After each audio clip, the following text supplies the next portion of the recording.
Chama untumi. Ono so our site. Also, no need illegal. No. Once it is galamsey, it is galamsey. Okay. Science you. Chama untumi. I want a lot of galamsey site. Awa. Bakunie. Manso or down forest. Tontokrom forest. Okay. Apamprama forest. Okay. Koburo forest. Okay. His Excellency Nana Danko Akufo-Addo and Twaso. Now on my task force, no, I'm visiting all these various sites of Chama Untumi. Okay. Because I'm also operating under these things. Okay. And also saying you. Okay. Oh yes, sir. You don't say Ampa or Dormandia Ghana. Ampa don't come in there. And you say as well. A wood dear, and then I'm brown self. I say, and yet some confound few are. About bois. Okay. Ni pa bani phone fi o ma ni mu a free ka so sa ho no a about bois pa ma asundwa e de aba na mu no ye mfa kwan pa ne de ya eso because ye nim de e chele bi Ghana for I wa ha so abekwa akopie sa koro nso de ya eso.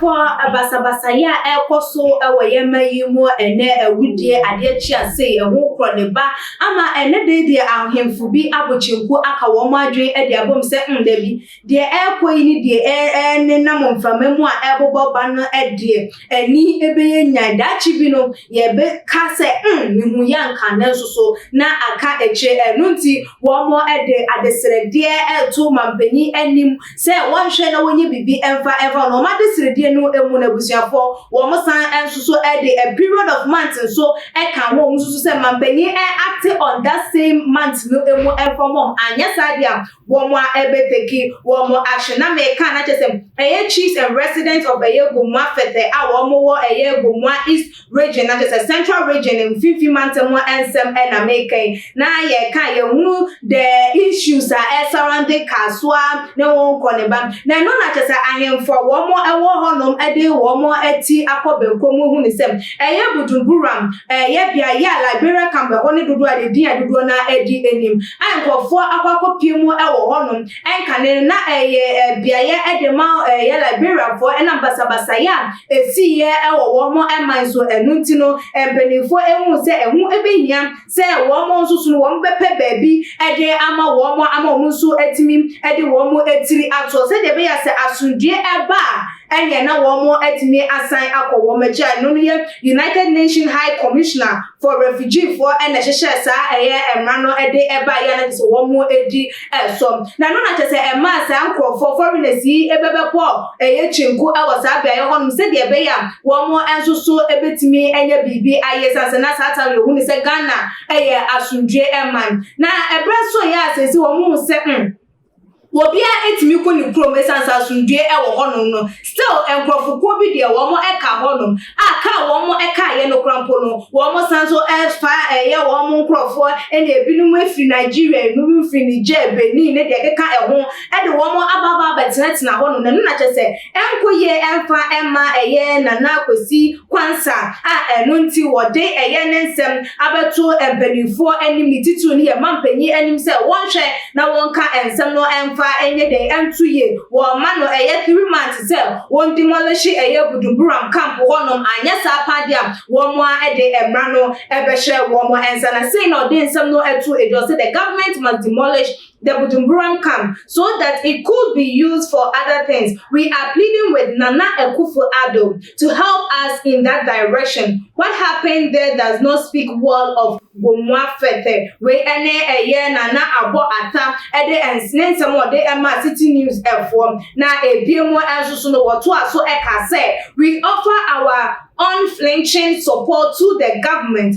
of Ghana to take the necessary and lawful action to weed out the having of criminals in Bujumbura. The enclave has a bad tag, and this is preventing potential investors who have intention of selling and working in Budumburam and only and some what they account na ya mame ya na kwesi kwansa enso edia what they eba ye enso NASM. The place can be used by the government for social amenities like market centers, schools, hospitals, among others, which will improve economic activities in the area. We are giving the government 3 months to demolish structures in the camp. We are ready to embark on the demolition if government is not ready by the 3 months period we have given them. We ane one more and so much as a one more to a jar. I won't moon is a mampany, one sorry, waka, and semi, na I was for Osha. One more other day, ebet me aye, ebet me abemo ama womo sana. I don't see and same way mato and sa ede afrem yankasa yem papa, a prophet, and I said,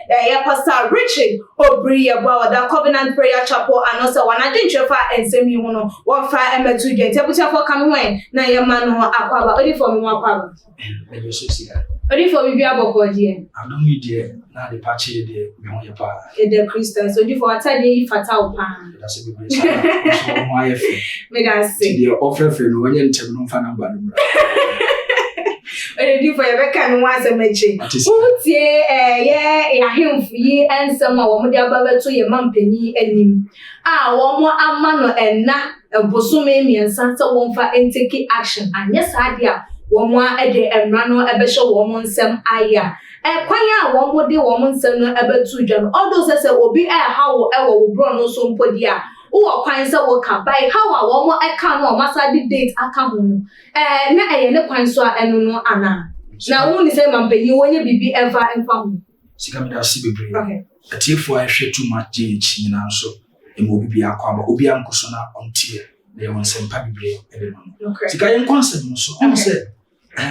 Sabu dumbra hanu fa Liberia camp issues now. I think say from 92 and I papa when baby call His Excellency the former president of Ghana DJ Rawlings and the hono Emma Liberian for bra on to kwasha say o cruise a wo say o mo ye de eba e bo mo akwan do bebre so so I say ebre e ko nanim no ade e chi ade e ko nyina no I say niema bone nipa bonefo bi edo mu ababibura sa ama ne akunkum ni ade ekoso nyina no it is believed say nkufo bi hye ho nipa bonefo bi ehye ho na smart as say woni papa for hye ho no sa it is believed say nkufo bi nso hye ho no mo a omo de nipa bonsam nko a monfofo nso bi akunkum ni mo bossa na ekoso wo sa Liberia camp ho no okay nti nkofo no anasa ahemfofo no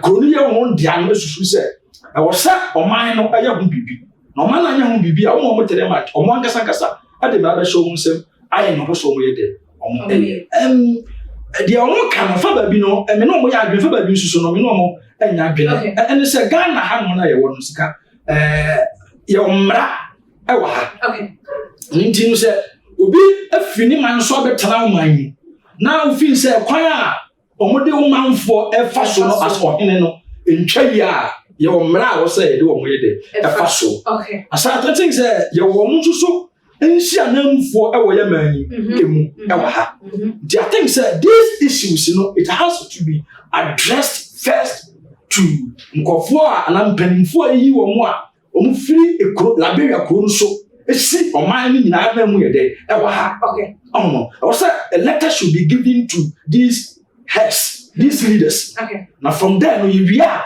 also addressing Crawford. It can be our money more. No. If it's preoccupied, to my company. Company, you fit preoccupy on say, why not some bibia? Wow, far, and Rana did Edia Shem someone. Penny to me, bibia or man dear or man. And inside the Bia, you blame on penny, Fabian, on penny for us because a choir on Nipa Fasua, or set or channel, the grievances, none near day, and then your faso. Some can only a faso and keep on saying, never go on ma, or penny crowd and can walk on a day, a moment, because on only day. He is a head of state, or perform where they own a year. Sabio, another than Kufado, and Timmy, I'm sorry. And Casso, no, so Kubu Bravo, Akapam, Crom for a day, a war. The Nanam Omakasa, ampa do mo kan ne no kra enye nim saka so ale awudie ene nyam branche mudi asai enye sankofo ni firi ho a ebeboa ni pabanefo ni firi o man ni mu a firi ka so sa ho no a ebeboa pa ma asundwa ede aba ne mu no yemfa kwan pa ne de ya eso because ye nim de echena bi Ghana for I wa ha so ebekwa kopie sa kro nso de ya eso ti se ya hwere ya nka ni yi a na ni pabanefo ani apapafo nyine ko mu nyina afra echena bi ya susu ya tima me ni betimi afiri ha akọ no krampo na ka me pe busa o say ye kwakopam wo mu untimi hu se we ne di boni we ne yese enti wo pam ye den a wo mu susu bi o ma betina ha no ma cha wo mu boni fu se wo mu fo mu nhye mu bi wo pam wo mu susu e de aka ho enu ntinti krampo no entimi nya sunsun so wo ye a ye betu akwan akwa ama wo do eso ana sika be so bebre na ma me ka budumbra ho ye emre bi na mitie sports commentary boy kokoso ye ansa na mitie sports commentary na me tise young guy bi efeno Afonso Davis sa yesi budumbra ana o maame no papa mu nyina be wo no o ya na be rani o ntokwa ni mu no mo ba ho na be wo no but one national zama Canada enti o Canadian national team a o nei obo Bayern Munich o Germany where football akese apo okutabọ no oba ina sem kitwa sports journalist no ana commentators no eka ade wo o man Ghana sa brante no Ghana ha ya no we de o share no ball ba so share na bra ba so budumbe ya o se mo kasa na to man Ghana de ya enim twa ba bia no kopie o enti sika ya hwe ne anka ni ya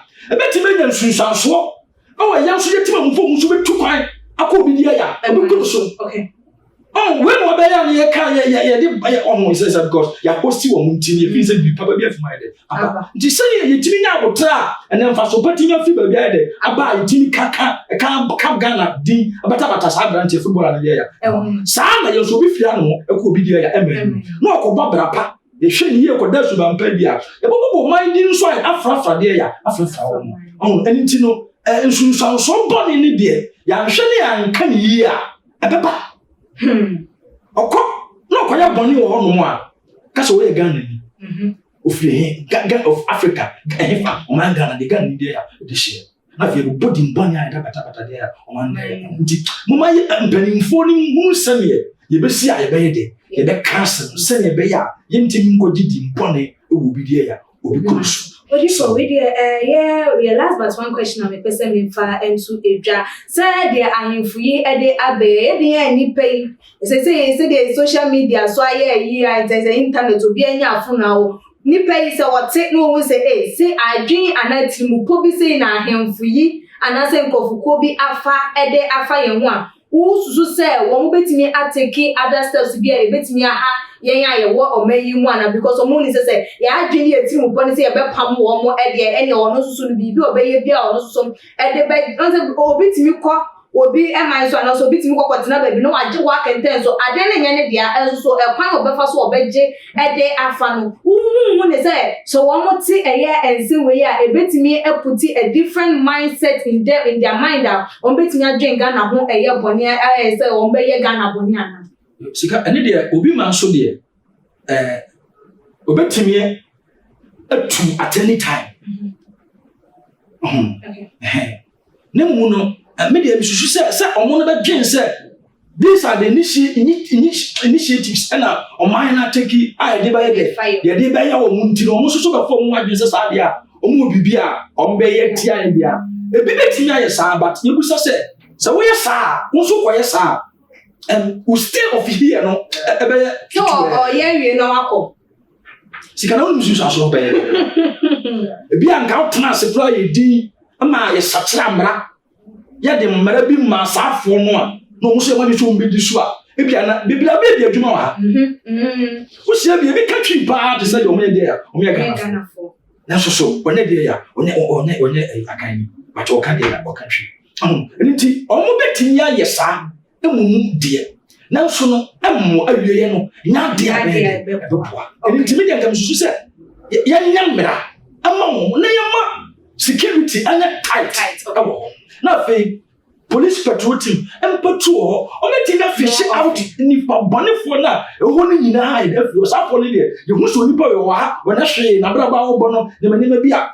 You bet you, Marco. You Obama, or my gun, and so I say. Because Nansan Tibia and Chaco will be on my prison. We are for almost 300 years. Yes, let me go on. Some in a show my okay. You identify so a specific jubilee. I know more, and then this could be a doma bahano, no more, young Pamo and Bassa should be ready. Okay. But if we didn't share a gallant say one and someone elko and nay in so as saying a pine monpenny afar, why not doing say no, one chair and Magalam say yes with any equipment on the Omejuma excavator, nay, a year what up a year pumping machines need the cake of one more ever no. Amado Dona Casa de Phone say and Yana Consuano and yes, I know bit me action a day to a year galam say no. I say na ubu share anamuntua ye mampenyi ezo na ozo say na hunu ACF na hunu say ko otutu nyoma in a different one ke beboa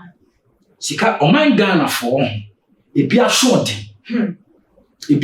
den pa edumre bi ne se yama emra no anye dwuma kitia ne yakotana ne yakoya party colors party affiliation where you ha where you see where you me say intimi nka wo hwea sika ye the party sa politicization sa na ye the sell man and then Ghana abedu sabri ayede ewum because obi ye NDC obi ye MPP ono ne ba MPP ne ba power na NDC ne ba power na se ne hu nipa Pretty Galamsey na e sell man because also any party member ti so be dey obeka now ye hwe de efiti kwasi adai ekoso on Galamsey issues ya e ba su we read the article bi a we hu say yes MPP National Women's Organizer Mami Katie Jemfua ono was site bi a omtu Galamsey ana a military task force bi akọ the Sunday no akọ hyehe omo excavator say na mama ndi ya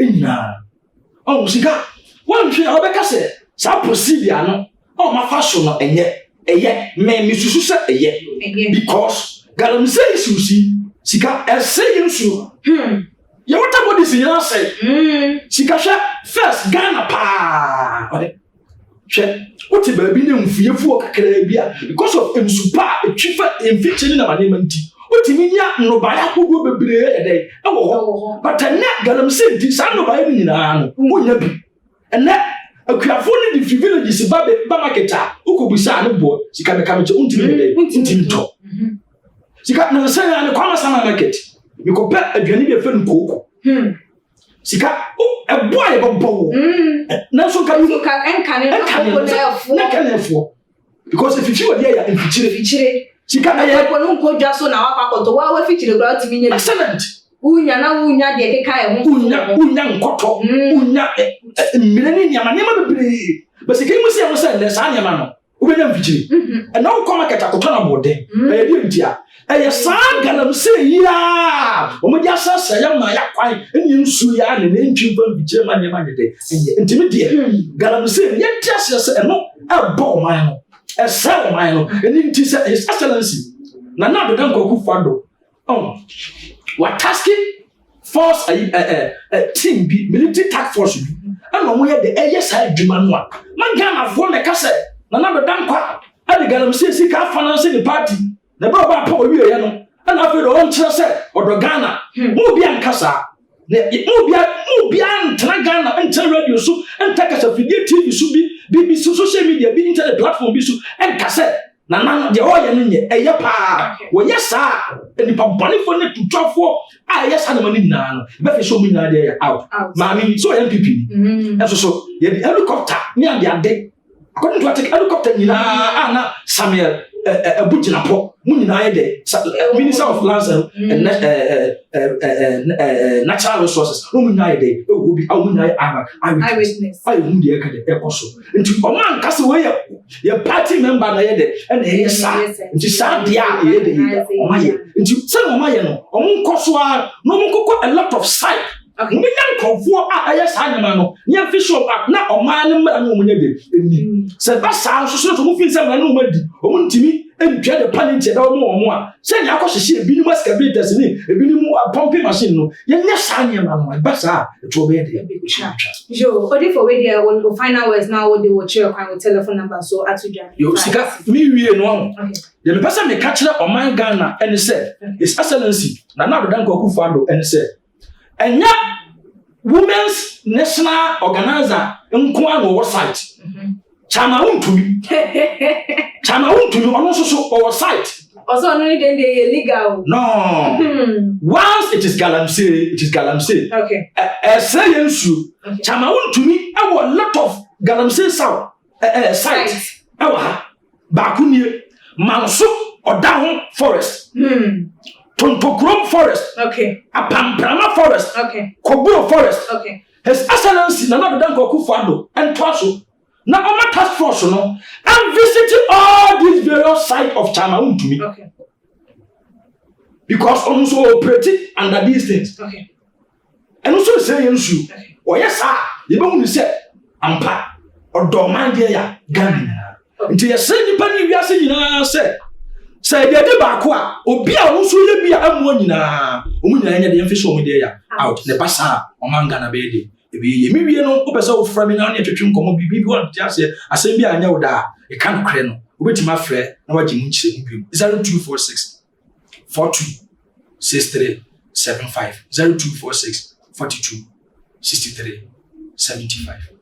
Yo na ebusia for ya papa prophet Pastor Richard Obri ya boa ena de ye no etwetwen enkomo eno se de wabobo ensem so migidi ye se wati eye binti ye den a task force for muti bi wabobo site ni bi dia mama e bia na ma adwen koso a mutimi etu anamo ehwe ewo eho wadi ntwefa enkomo twetwa ekoso e wosusu betimi de aba e otuma GH comment section na like videos na share all the social media platform and so na ebiem so follow your IG page and your Twitter page so too much GH _ Facebook and so too much GH na and Chakesi and me editor Mr. Frank Dogbe and ABM so me cameraman Yamsen Jamaica na me mo Asian media and Ekia Sikapa doesn't it? It was an idea shape makam.